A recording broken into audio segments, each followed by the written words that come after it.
শঙ্করাচার্যের প্রথম মঠ তৈরি হলো শৃঙ্গেরিতে, আর অদ্বৈত বিজ্ঞানের সেই মঠে প্রতিষ্ঠিত হলেন দ্বৈতবাদের পূজনীয় সরস্বতী মূর্তি। তবে সে মূর্তি যে আমাদের প্রচলিত ধারণা সরস্বতী একেবারেই নন, তা আমরা ইতিমধ্যেই জেনেছি, তাই তো? এবার বরং শোনা যাক আরো এক অবিস্মরণীয় প্রতিষ্ঠার কথা। কি কথা বলতে যাচ্ছি বলুন তো? সেই যে দেবী উভয় ভারতী তার শরীর ত্যাগের আগে আচার্যদেব যখন আরো কিছুকাল তার এই মরদেহ ধরে রাখার জন্য কাতর প্রার্থনা করেছিলেন, তখন দেবী তাকে কি আশ্বাস দিয়েছিলেন মনে আছে? আচার্যদেবের মঠেই অবস্থান করবেন তিনি, তবে নরদেহে নয়। মনে আছে নিশ্চয়ই? তারপর শঙ্করাচার্যকে তিনি শ্রীযন্ত্র প্রতিষ্ঠার আজ্ঞা দিলেন, আর প্রতিশ্রুতি দিয়েছিলেন যে সেই যন্ত্রে অবস্থান করেই জীব জগৎকে তিনি ব্রহ্মবিদ্যা দান করবেন, তাই তো? কিন্তু এবার প্রশ্ন হলো, এই শ্রীযন্ত্র কি? শ্রীযন্ত্রের বিষয়ে দু একটা কথা না বললে আচার্যের এই কীর্তির গুরুত্বটা আমরা ঠিক বুঝে উঠতে পারবো না। তবে হ্যাঁ, শ্রীযন্ত্রের ব্যাখ্যা একেবারেই সহজ নয়, তাকে উপলব্ধি করতে গেলে গভীরতম সাধনার প্রয়োজন। তবু ওই অন্ধের হাতি দর্শনের মতো একটু হাতড়ে হাতড়ে দেখার চেষ্টা না করলে আমরা তো এগোতেই পারবো না, তাই না? চলুন তবে সেই প্রচেষ্টা দিয়েই শুরু করি আজকের পর্ব। শুনছেন অদ্বৈত বিজ্ঞানী আদিগুরু শঙ্করাচার্যের জীবন ও দর্শনের গবেষণা ভিত্তিক উপস্থাপনা অমৃতাঙ্গমায়া, নিবেদনে প্যাস্টেল এন্টারটেনমেন্ট।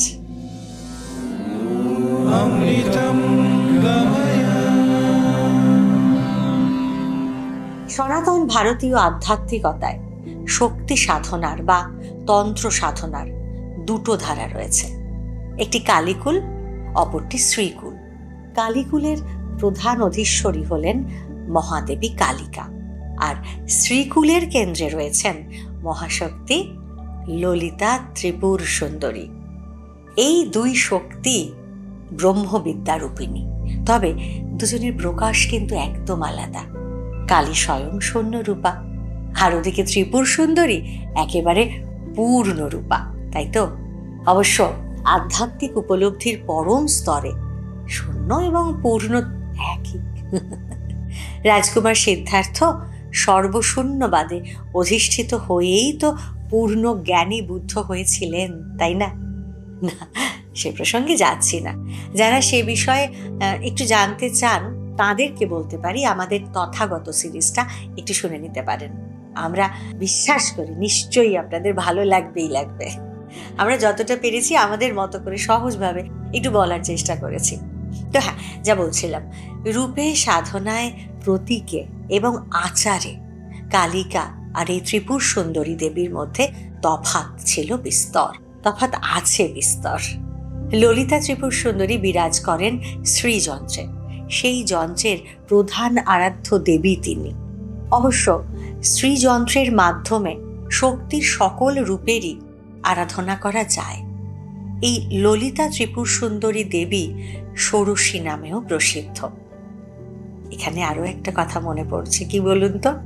জানি আপনাদেরও মনে পড়ছে, তবু একটু ঝালিয়ে নেওয়া একসাথে। সেটা হলো ফলহারিণী কালী পুজোর রাত্রে দক্ষিণেশ্বরে নিজের ঘরে কিশোরী সারদা দেবীকে পুজো করেছিলেন শ্রীরামকৃষ্ণ, তাই না? সেটি কিন্তু এই ষোড়শী পুজোই ছিল। এই পুজোর মধ্যে দিয়েই কালীকুল আর শ্রীকুলের মহা সমন্বয় ঘটিয়েছিলেন শ্রীরামকৃষ্ণ। আবার দেখুন, বাংলার সহজিয়া সাধনাতেও মানুষের দেহকেই কিন্তু যন্ত্ররূপে কল্পনা করে নেওয়া হয়। কথায় বলে দেহ যন্ত্র, সেই যন্ত্রের যন্ত্রী স্বয়ং ঈশ্বর। সাধক কবি তার গানেও লিখেছেন, আমি যন্ত্র তুমি যন্ত্রী। তবে এসব ভাবের কথা। শক্তি সাধনায় একটি পূর্ণাঙ্গ যন্ত্র বা চক্রের প্রয়োজন অবশ্যই আছে, আর শ্রীযন্ত্র হলো অন্যতম পূর্ণাঙ্গ সেই যন্ত্র বা মাধ্যম।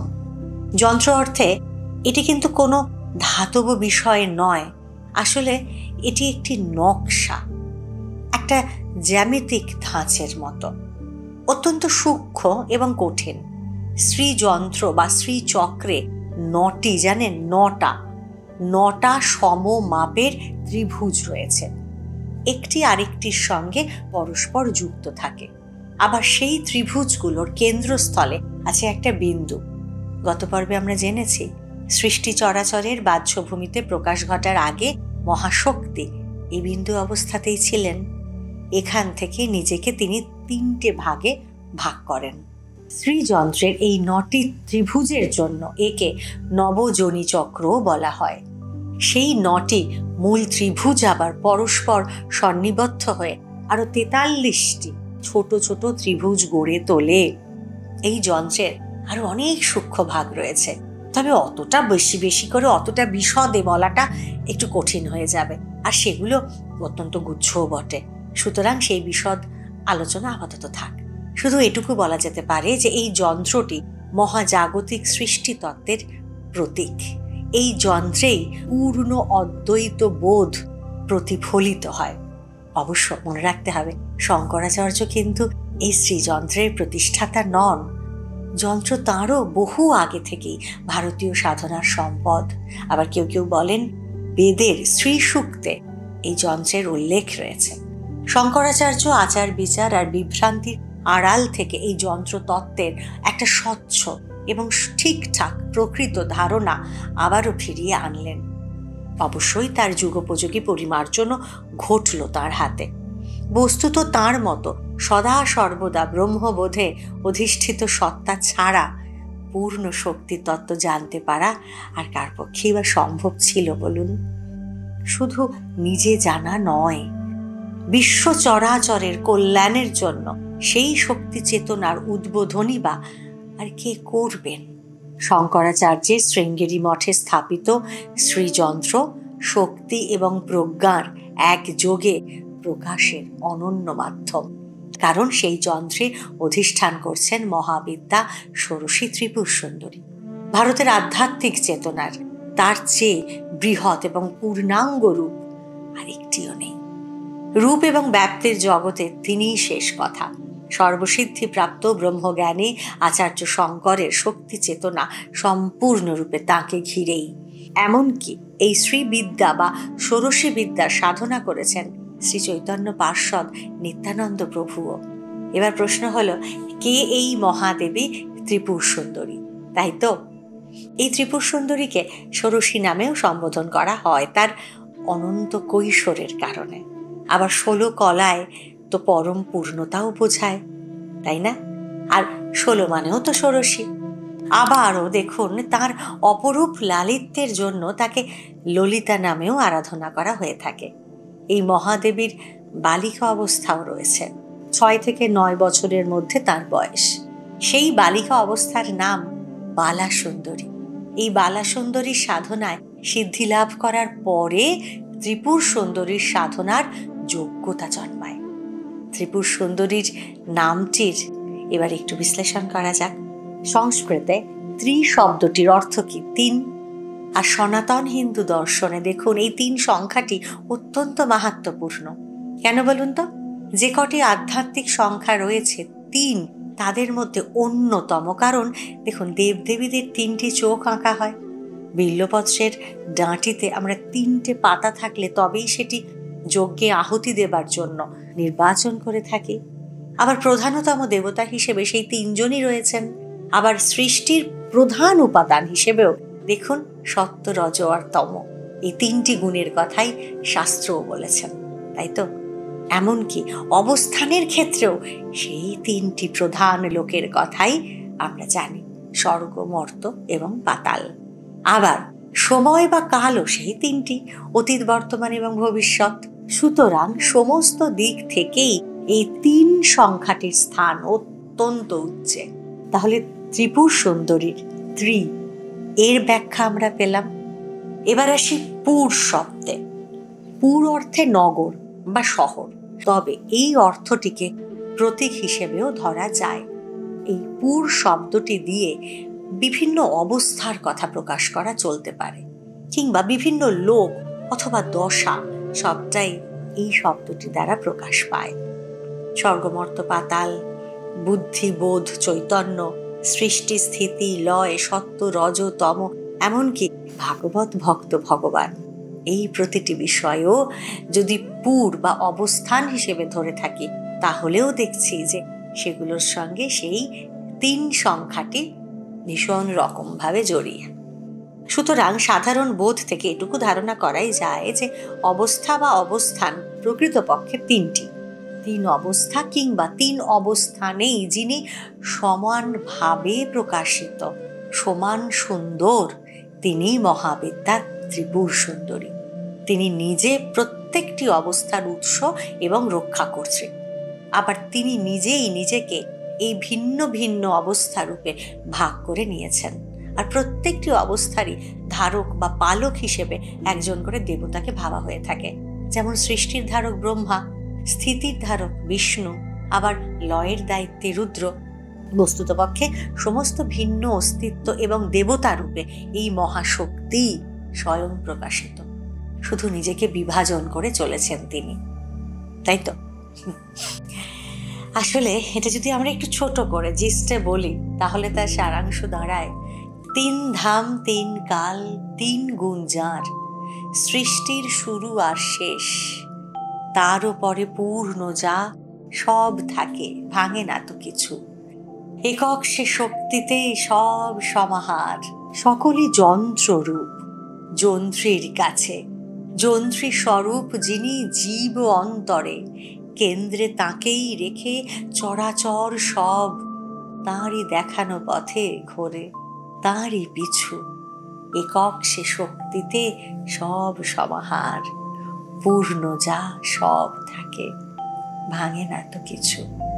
ওই যে আমরা পড়েছিলাম না, আমরা জানি না, হে পূর্ণ তব চরণেরই কাছে যাহা কিছু সব আছে আছে আছে। এই সমস্তটাই আসলে আছের চরাচর। আসলে ললিতা ত্রিপুর সুন্দরী এদিকে স্বয়ংভূতা, তিনি আপনিই প্রকাশিত। কোনো কোনো শাস্ত্র আবার বলে যে তার প্রকাশ মহাকালের নাভিপদ্ম থেকে, অর্ধশায়িত সমাধিস্থ মহাকালের নাভি থেকে উঠে এসেছে যে মৃণাল, তার ওপরে পাপড়ি মেলেছে অনন্ত দল পদ্ম, আর সেই পদ্মের ওপরে বসে আছেন মহাদেবী। কারো কারো মতে তিনি কামেশ্বর মহাদেবের কোলে উপবিষ্ট। আবার কোনো কোনো শাস্ত্র বলছে যে তিনি বিষ্ণু শক্তি, লক্ষ্মী। যদিও সচরাচর লক্ষ্মী হিসেবে আমরা নারায়ণের পদপ্রান্তে যে মাতৃমূর্তি দেখতে পাই, তিনি নন। তবে ললিতা সহস্র নামের মতো বেশ কয়েকটি শাস্ত্র স্পষ্টভাবে উল্লেখ করেছে যে শিব বা বিষ্ণু কোনো দেবতার সঙ্গেই এই ত্রিপুর সুন্দরীর কোনো সম্পর্ক নেই। তিনি স্বয়ং আদি অনন্ত শক্তি, সমস্ত দেবকুল তাঁরই শক্তিতে শক্তিমান। তাঁর রত্ন সিংহাসনের পদপ্রান্তে গভীর তপস্যায় নিমগ্ন রয়েছেন দেবতাকুল। আবার কেউ কেউ তাঁর সেবাও করে চলেছেন। দিগন্ত বিস্তৃত সুধা সাগরের মাঝখানে যে মণিদ্বীপ রয়েছে, সেই দ্বীপের একেবারে মধ্যভাগে মহাদেবী ত্রিপুর সুন্দরী রয়েছেন চিন্তামণি প্রাসাদে।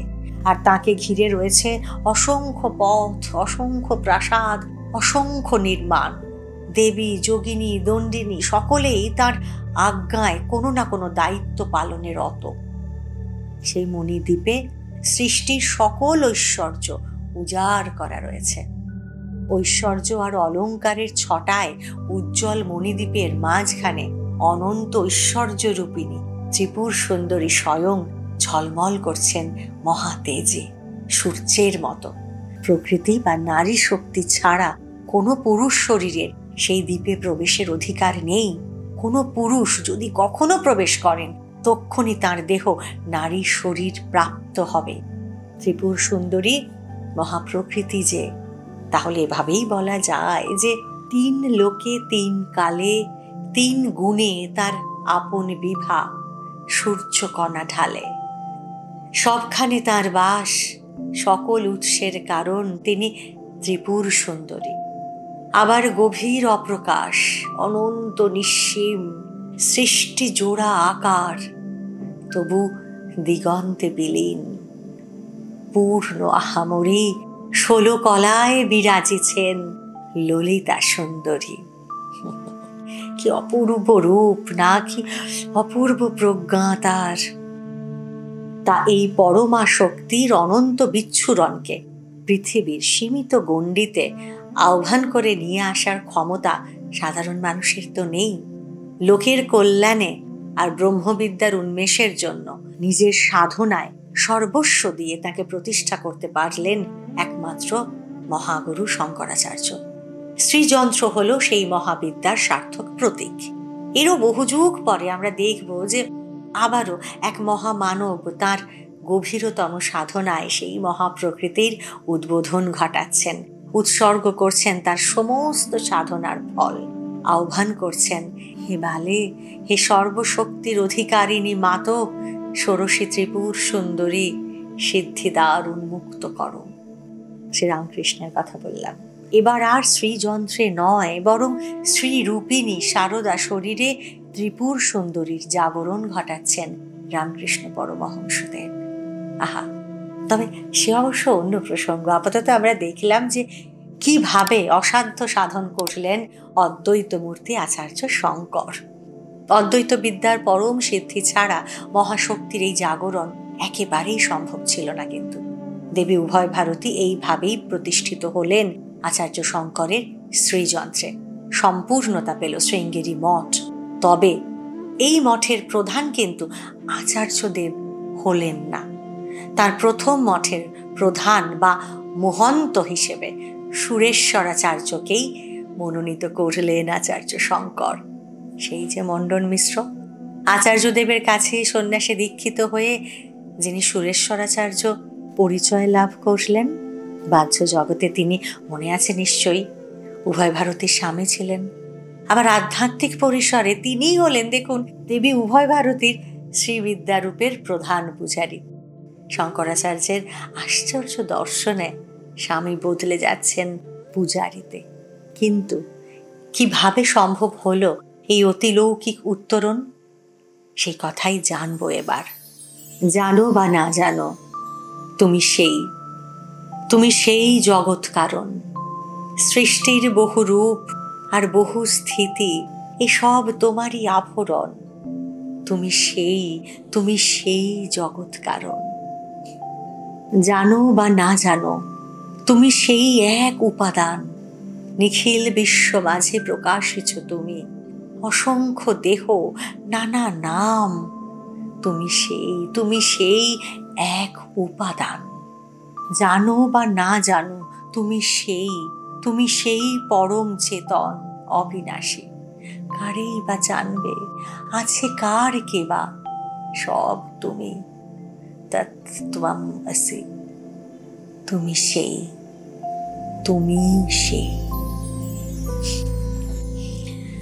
মাতা উভয় ভারতীর সত্তা যেখানে শ্রীযন্ত্রের মধ্যে বিরাজিত, সেই সারদা পীঠে মহাশক্তির সেই মাটিতে আচার্য শঙ্করের আদেশে প্রধান উপাসক হয়ে বসলেন সুরেশ্বরাচার্য, পূর্ব পরিচয়ে যিনি দেবী উভয় ভারতীর স্বামী মণ্ডন মিশ্র। তবে আচার্য শঙ্করের কাছ থেকে দীক্ষা এবং সন্ন্যাস লাভ করে সুরেশ্বরাচার্য এখন সম্পূর্ণ অদ্বৈত বোধে প্রতিষ্ঠিত। তিনি আর কারো স্বামী নন, বন্ধু নন, আত্মীয় নন, পরিজন নন। তিনি শুধুই আত্মস্বরূপ। এই দীক্ষাই তো তাকে দান করেছেন শঙ্করাচার্য। তবু মহন্ত যখন, কাজেই শৃঙ্গেরি মঠ আর সেই মঠের আরাধ্যা দেবী এবং তাঁর যন্ত্রশক্তির তিনিই তো প্রধানতম সেবক হবেন।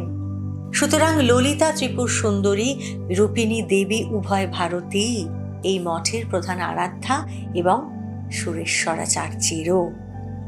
বেদের কর্ম আর আচার বিচারে সমর্পিত প্রাণ মণ্ডন মিশ্র পরম গুরুর সংস্পর্শে এসে কর্মকাণ্ডের ভিতর দিয়ে অনন্ত প্রজ্ঞায় প্রতিষ্ঠিত হয়েছেন। সুরেশ্বরাচার্য হয়ে উঠে তিনি চৈতন্য লাভ করেছেন।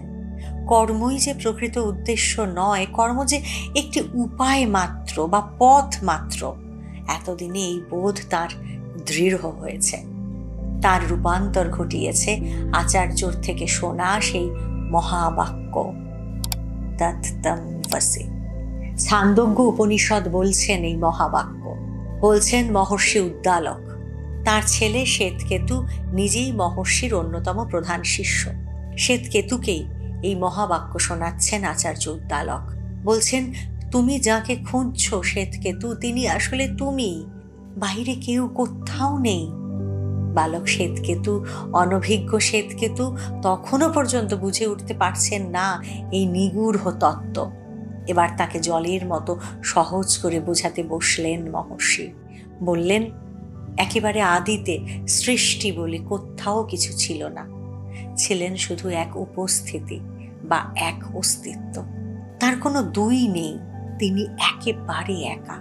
সেই অস্তিত্ব এবার ভাবলেন যে তিনি আর একাকী থাকবেন না, তিনি বহু হবেন। আর তার ইচ্ছা জাগা মাত্র এই সৃষ্টির জন্ম। তাহলে সৃষ্টির বহু হয়ে সেই একই এলেন, তাই তো? সেই পরম উপস্থিতি নিজেকে সৃষ্টি হিসেবে ভাঙলেন।